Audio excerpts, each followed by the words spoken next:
If you've seen my latest video, you know that my main camera kit was stolen in Italy a couple of weeks ago. I had a full frame body, the Sony a7 IV, 2 lenses, I had a DJI Pocket 3, stands, etc. And it was stolen by a pro. In this video, I want to tell you how I handled that, not only with new gear and insurance, I will go through that very quickly, but also how I handled the rest of the week, because this happened the first day on my holiday/photo trip. First, I want to mention, I hate doing this, but this was a tip from the comment section from the previous video, that I should start a GoFundMe. I'm a poor musician and photographer, and I don't make any money from YouTube. So I started a GoFundMe, the link is down below, and I hope that you won't give me a lot of money because I can't handle that.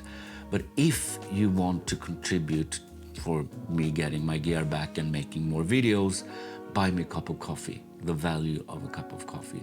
That is much appreciated. Thank you. Quickly about insurance. I will get about $2,300 euros from my home insurance. I have that for thefts and such. The value of all that was stolen was about 8,000 euros. So I will only get a little more than a fourth of the value from my home insurance. Therefore, I've doubled that amount on my home insurance from now. So next time I will get 4,500-ish. And I can also do temporary insurance on my paying card, my credit card, my MasterCard when I'm traveling, which I will do next time I'm traveling. There were also a lot of tips in the comment section from the last video. Thank you all for all your comments, all your tips, and all your heartwarming concerns, and thank you very, very much. Some tips were about AirTags, and I actually had an AirTag in my backpack. I forgot to mention that in the last video. But they say that professional thieves, they find the AirTags with electronic equipment very quickly. When I tried to find mine, it was gone. Another tip is that you could have like a wire, like a string with a carabiner, like this, and attach it to yourself, maybe to your belt. Another tip was that you should put your leg into the strap of the backpack when you're sitting down for dinner, or maybe put the feet of the chair into the strap of the backpack. That is, I think, better than the leg, because the leg you want to move and it will just be awkward. The thing is, I don't think that when you're out traveling, you also want to enjoy yourself. You want to look at people, you want to eat good food, maybe have a glass of wine. You want to feel relaxed. I'm not saying you shouldn't be careful and cautious, but you also have to live, if you understand what I'm saying. I think the carabiner thing is the most convenient thing, because then I can just put a wire and put it on my belt or something, and I won't feel it. I can relax, and I know that my backpack is secure from me. I'm the anchor of the backpack. I think I will do that in the future. If you have other tips, just please tell me in the comment section. Now, this happened the first day of my travel, a Saturday evening in Milan. The next day, I went to Cremona. Luckily, I had a camera in my hotel room. I had this RX100 Mark II. This is an old pocket camera, and it's not the same as having a full frame camera, not at all, but at least it was something to shoot with. And that is also a lesson by itself, to have something as a backup.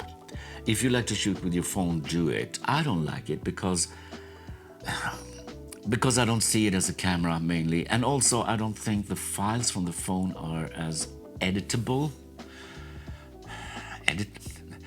They are harder to edit than files from a real camera. Even this old camera, the files are easier to edit, I think, than from a phone. I also, and I don't know why I brought it, I also brought a GoPro, which I had in my hotel room. Maybe it was because the Pocket 3 was very new for me. I used it once before I went to Italy. I also had a small, lousy, really crappy stand like this. This I brought mainly so I could bring this at night instead of my full frame camera, leave the full frame camera at the hotel, put this in my pocket when I go out for dinner, and have something to shoot with and something to stabilize the camera with if I want to shoot a night shot stabilized like that. Luckily, I had that. But the day after the theft, I was devastated. My mind was blocked and I couldn't take one good photo in Cremona. Not one. No, I shot maybe like 100 pictures, but not one was good. Not one, not a single photo. The next day I went to Verona, and that was the change for me. That was when I realized I can't do anything about this. The gear is gone. I can't do anything about it. Just make the best of the situation where I am right now. I'm not saying it was all good that day, but that was the turning point. So during that day, I sort of mentally convinced myself that I'm here on holiday, I'm gonna take photos, I'm gonna take good photos, I'm gonna eat good food, and I'm gonna explore the history and culture of Italy. Tuesday, the day after, I was a new person. I was totally different. I was waking up like, yeah, let's do something today, which I didn't do the first 2 days after the theft. So the biggest lesson I learned was move on. No one will thank you if you just stop and whining.